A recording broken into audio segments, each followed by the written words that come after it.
الحمد للہ وحدہ والصلاة والسلام علی من لا نبی بعدہ اما بعد فاعوذ باللہ من الشیطان الرجیم بسم اللہ الرحمن الرحیم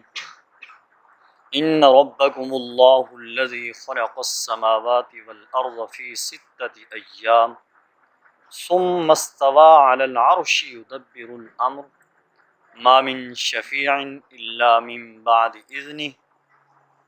ذالکم اللہ ربکم فاعبدوہ افلا تذکرون صدق اللہ العظیم۔ آج کے ہمارے درس کا آغاز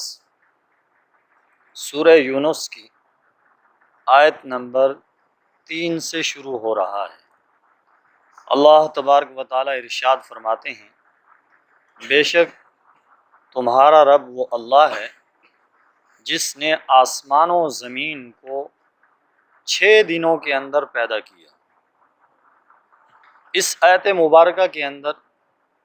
یہ ارشاد فرمایا گیا کہ اللہ تبارک و تعالی نے آسمان و زمین کو 6 دنوں کے اندر پیدا کیا۔ 6 دنوں سے کیا مراد ہے؟ بعض رات فرماتے ہیں کہ 6 دنوں سے مراد اتنا ہی وقت مراد ہے جتنا کہ دنیا کے 6 دن بنتے ہیں، اور بعض رات نے یہ فرمایا کہ 6 دنوں سے مراد یہ ہے کہ ان میں سے ہر دن جو ہے وہ 1000 سال کا تھا،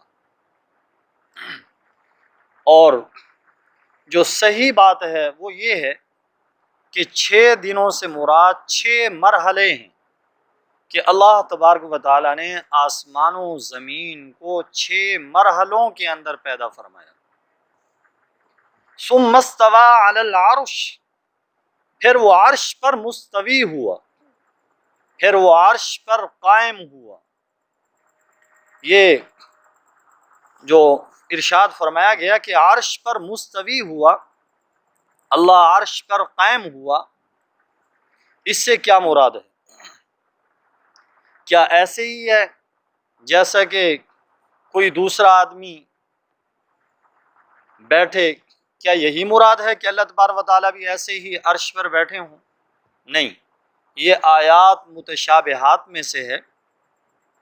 جیسا کہ اس کے بارے میں فرمایا گیا کہ اس کا معنی تو ہمیں معلوم ہے کہ اللہ تبارک و تعالیٰ عرش پر مستوی ہوئے، لیکن اس کی مراد کیا ہے، متعین مراد کیا ہے، اس کا ہمیں علم نہیں ہے۔ اس کی حقیقت کیا ہے، کس کیفیت کے ساتھ اللہ عرش پہ مستوی ہوئے، اس کی حقیقت کے بارے میں ہم نہیں جانتے۔ باقی ہم اس کے معنی کو جانتے ہیں، لیکن اس کی حقیقت کیا ہے، اس کی کیفیت کیا ہے، اس کے بارے میں ہمیں علم نہیں ہے۔ جیسا کہ امام مالک رحمۃ اللہ علیہ نے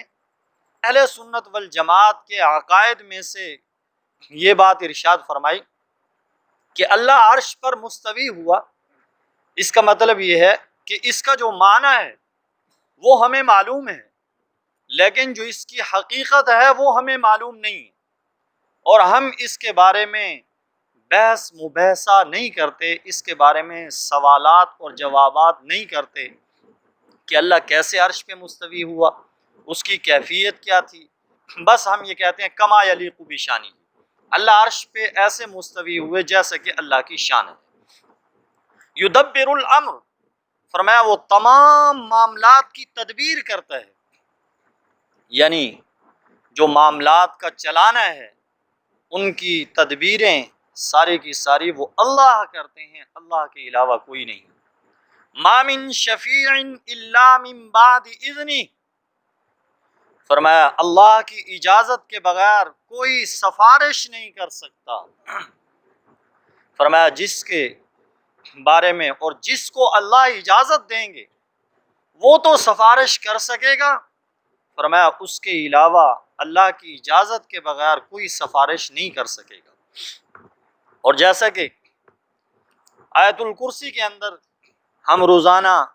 اس کو پڑھتے ہیں، فرض نماز کے بعد آیت الکرسی پڑھی جاتی ہے، من ذا الذی یشفع عندہ الا باذنہ، کون ہے جو اللہ کے ہاں سفارش کرے اس کی اجازت کے بغیر؟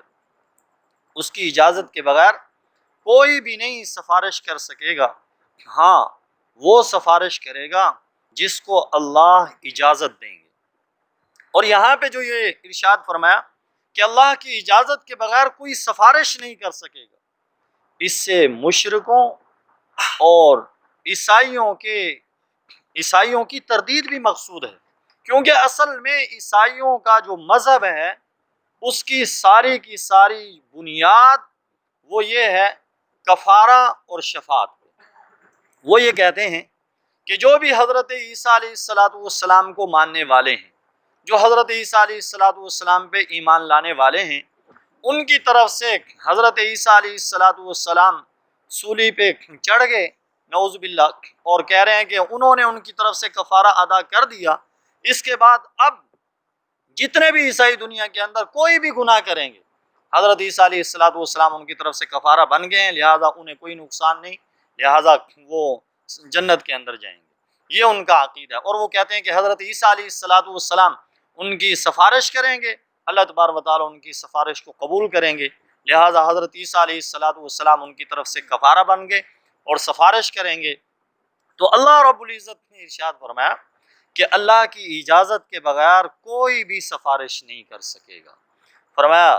ما من شفیع الا من بعد اذنہ، فرمایا اس کی اجازت کے بغیر کوئی بھی سفارش نہیں کر سکے گا۔ لہٰذا جو عیسائیوں کا عقیدہ تھا کہ حضرت عیسیٰ علیہ السلام کفارہ بن گئے اور شفاعت کریں گے، اس کی بھی نفی فرمائی۔ فرمایا ذالکم اللہ ربکم فاعبدوہ، یہ اللہ تمہارا رب ہے، لہٰذا اسی کی عبادت کرو۔ دو چیزیں ہیں، ایک یہ ہے کہ رب ہونا، دوسری چیز ہے معبود ہونا۔ مشرکین مکہ بھی یہ تو مانتے تھے کہ اللہ رب ہے، اللہ خالق ہے، اللہ رازق ہے، لیکن یہ نہیں مانتے تھے کہ عبادت صرف اسی کی ہو۔ وہ یہ کہتے تھے عبادت اللہ کی بھی ہے اور ساتھ اوروں کی بھی ہے۔ تو یہاں پہ فرمایا جب رب وہ ہے تو فرمایا عبادت بھی اسی کی ہونی چاہیے، اس کے علاوہ کسی کی عبادت نہیں ہونی چاہیے۔ افلا تذکرون، کیا تم نصیحت حاصل نہیں کرتے؟ کیا تم سوچتے نہیں ہو؟ الیہ مرجعکم جمیعا، اسی کی طرف تم سب کو لوٹایا جائے گا، لہذا عبادت اسی کی کرو، راضی اسی کو کرو، فرمایا سجدہ اسی کو کرو، قیام اسی کے لیے کرو، رکوع اسی کے لیے کرو، کیونکہ لوٹ کر ہم نے کسی بت کی طرف نہیں جانا، کسی دیوی کی طرف نہیں جانا، کسی دیوتا کی طرف نہیں جانا، بلکہ لوٹ کر اللہ کے پاس جانا ہے۔ فرمایا وعد اللہ حقا، اللہ کا وعدہ سچا ہے،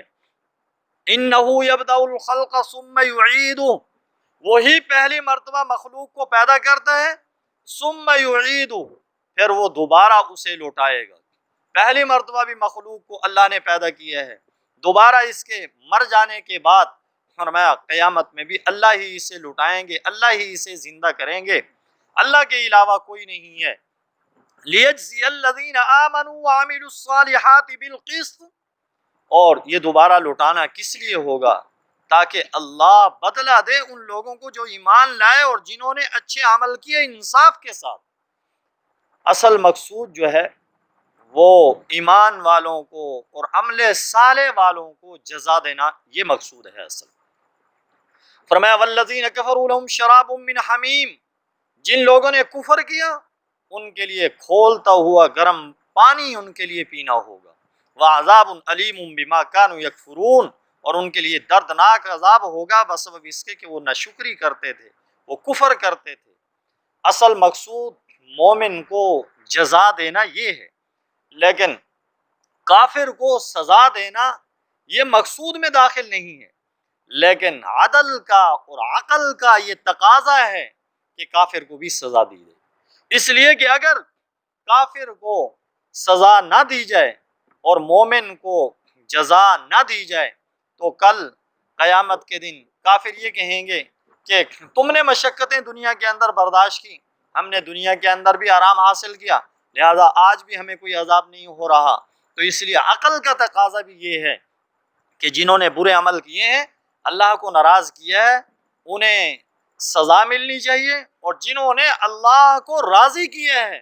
انہیں اللہ کی طرف سے جزا ملنی چاہیے۔ تو آج کے اس درس کا خلاصہ یہی ہے کہ پہلی جو 2 آیات تھی ان کے اندر اللہ تبارک و تعالیٰ نے نبوت کو بیان کیا۔ آج کی جو تیسری آیت مبارکہ ہے اس کے اندر اللہ تبارک و تعالیٰ نے توحید کو بیان کیا،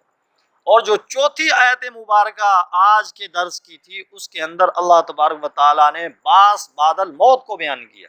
یعنی مرنے کے بعد دوبارہ زندہ ہونا یہ حق ہے، سچ ہے، اور اس پر ایمان لانا ضروری ہے۔ اور یہی 3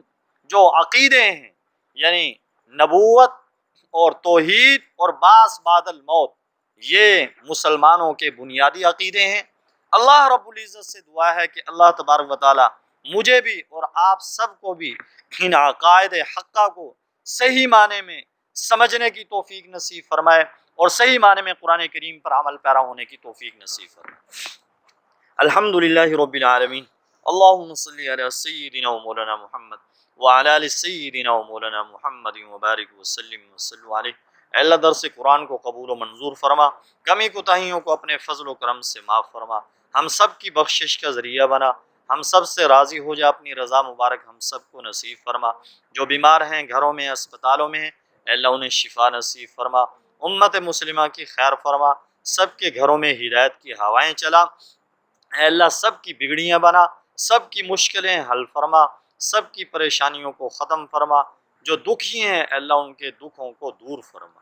اے اللہ سب کو سکھ چین امن نصیب فرما، اے اللہ ملک پاکستان کی حفاظت فرما، اس کو امن کا گہوارہ بنا، اے اللہ اس کے چپے چپے کی حفاظت فرما، اے اللہ مساجد کی، مدارس کی، علماء کی، طلباء کی، خانقاہوں کی، اللہ والوں کی، ایک ایک مسلمان کی حفاظت فرما، اے اللہ تمام مسلمانوں کو آپس میں اتفاق و اتحاد کی دولت سے مالا مال فرما، اے اللہ ہم سب کی ساری دعاؤں کو اپنے فضل سے جناب رسول اللہ صلی اللہ علیہ وسلم کے واسطے وسیلے سے، اولیاء کرام کے واسطے وسیلے سے، قرآن پڑھنے والے طلباء طالبات کے وسیلے سے قبول و منظور فرما۔ وصلی اللہ تعالی علی خیر خلقہ محمد وعلی آلہ واصحابہ واہل بیتہ وذریاتہ اجمعین، آمین آمین۔